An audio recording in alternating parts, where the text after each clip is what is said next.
제가 회전축에 대해서 얘기를 했는데 저때 회전축에 대해서 두 가지 안을 제가 제시를 했었죠.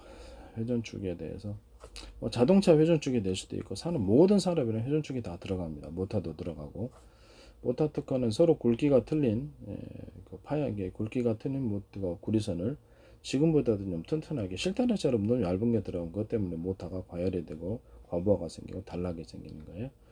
그래서 이거를 굵게 이렇게 좀 들어가야 됩니다. 일반적으로 서로 굵기가 틀린 것을 배치해 놓으면 강력한 구동이 가능하다고 말씀을 드렸죠. 그리고 모터에 들어가는 전기선은 그렇죠. 좀 굵기가 구동 부분이니까 두꺼운 구리선이 들어가야 되겠죠. 또는 파형 형태로 들어가든가 강력한 구동 형태로 서로 굵기가 틀린 구리선을 배치를 해야 된다는 그것조차도 그것이 되겠습니다. 이런 얘기가 자 코일 특화가 되겠고요. 하나는 원형 코일로 해가지고 이렇게 원형으로 그냥 감아가지고 이렇게 두껍게 서로 굵기가 틀린 그런 구리선을 배치를 해놓으면 그것이 회전 운동이라 극을 반대로 하면 반회전 운동이라는 거죠. 모터의 새로운 모터의 등장이라고 얘기를 했습니다. 그래서 이거를 갖다가 직렬로 이렇게 쭉 배치하는 경우가 있어요. 서로 간격을 떨어뜨리는 채 직렬로 쭉 배치하는 형태가 있고 병렬로 배치하는 형태가 있고 발열은 거기서 이제 너무 더운 공기는 응축기처럼 밖으로 빼고 냉동고처럼 만들어 가지고 그것을 냉각팬을 통해서 냉각팬 여러 개를 통해서 전체를 시원하게 만들어주는 그래서 발열을 해결할 수 있다고 말씀을 드렸습니다. 금속 간에 서로 그 금속을 결합시켜 가지고 만든 콘덴서의 경우에도 발열을 이런 똑같은 방식으로 발열을 해결할 수 있습니다. 뭐 순행식, 공냉식을 동시에 사용하는 제 방식, 특허 방식이죠. 그것도 사용할 수 있고요. 서로 굵기가 틀린 금속판을 여러 개를 배치를 해놓으면 서로 간에 파동적 현상과 교류가 굉장히 빨라지면서 전기가 파동 형태로 이렇게 전기가 저장이 된다고 말씀을 드렸죠. 정보적 저장도 가능하다. 그래서 이렇게 향후 이런 콘덴서를 크기별로 아주 100분의 1 작, 1000분의 1 만분의 1 크기로도 자를 수가 있고 작은 금속 조각으로도 할 수 있고 입자 형태로도 나눕니다. 그래서 그거를 가지고 전기적 저장이 가능하다 또는 정보적 저장이 가능하다고 얘기를 드렸습니다. 광섬유도 그렇게 입자를 크게 광섬유 자체를 판으로 그냥 만들어 버리는 거예요.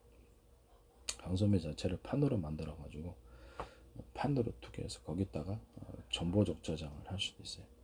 이해가 가시죠?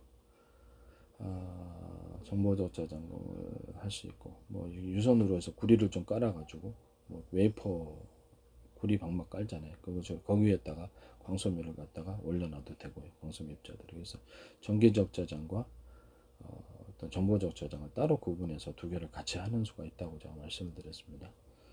유무선 결합. 그래서 유선을 통해서 이것이 전기가 왔다 갔다 할 수도 있고 무선을 통해서 제일 레이더 소자 방식으로 하나는 전기적 전성을 내리고 하나는 이렇게 정보적 전성을 일으키는 레이더 소자를 각각 두든지 아니면 같은 피레심 안에서도 구조를 틀리게 해서 똑같이 할 수도 있어요. 같은 안테나 구조 안에서도 어떤 형식으로든 상관없이 전기적 저장을 가능하게 하는 것은 걔네끼리 무선 통신하고 전기를 왔다 갔다 하게 하는 거죠. 송수신을 정보적 신호적 저장하는 것은 왔다 갔다 이렇게 하는 방식으로 하면 된다고 제가 말씀드렸습니다.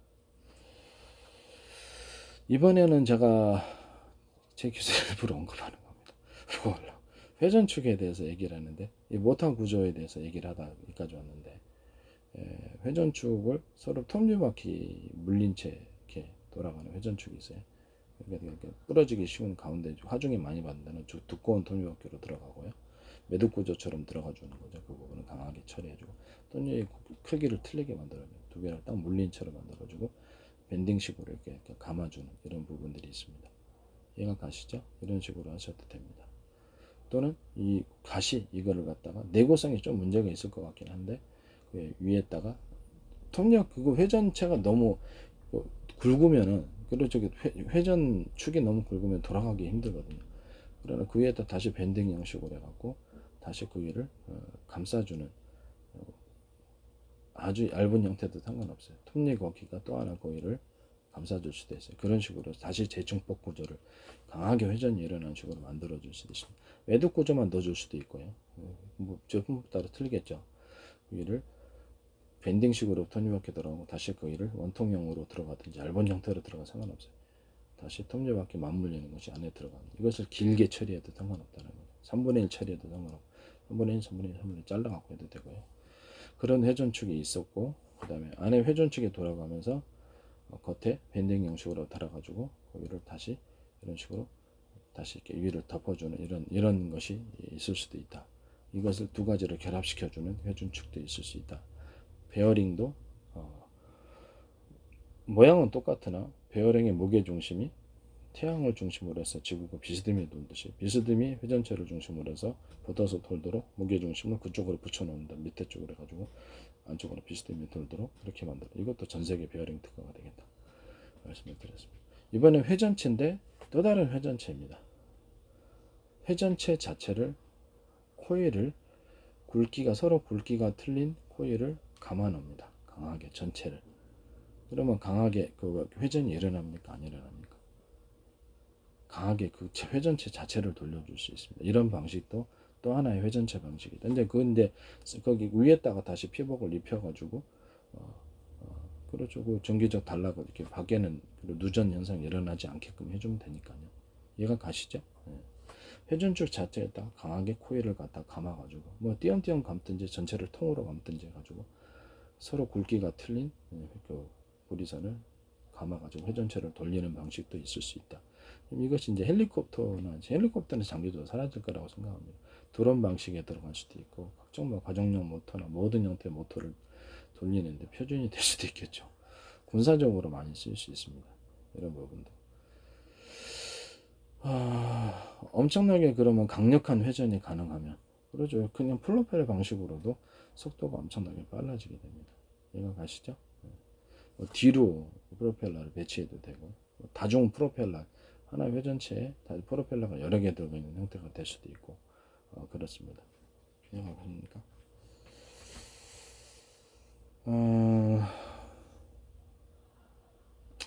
그러면 여기를 갖다 이 회전축을 돌려줄 때 상당 부분 살짝 전기를 회전체를 돌려줄 때 자동차 화력 발전으로 들어가면 이 회전체를 만약 구리 코일을 갖다 이런 식으로 파동이 일어나는 구리 코일을 감았다고 생각합시다. 서로 두께가 틀린 것을 회전체에 감았다. 부분 감을 수도 있고 전체를 통으로 감고 밖에다가 연고 자석을 배치했다고 생각합시다. 그럼 강하게 회전이 일어날 때 전기가 조금만 줘도 강하게 회전이 일어납니까? 그럼 이게 몇백 메타 회전도 가능합니다.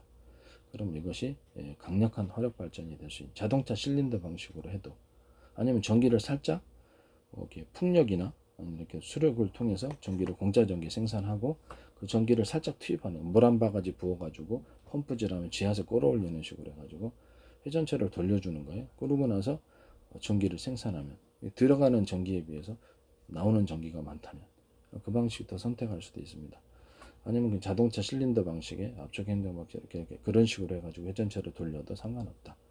이런 회전체를 돌릴 때 코일을 파동이 일어나는 식으로 굵기가 틀린 것을 코일을 감고 바깥에 연구자석 큰 것들을 쭉 배치를 해가지고 전기를 생산하는 이것도 전 세계 특허가 되겠다라는 것을 말씀드립니다.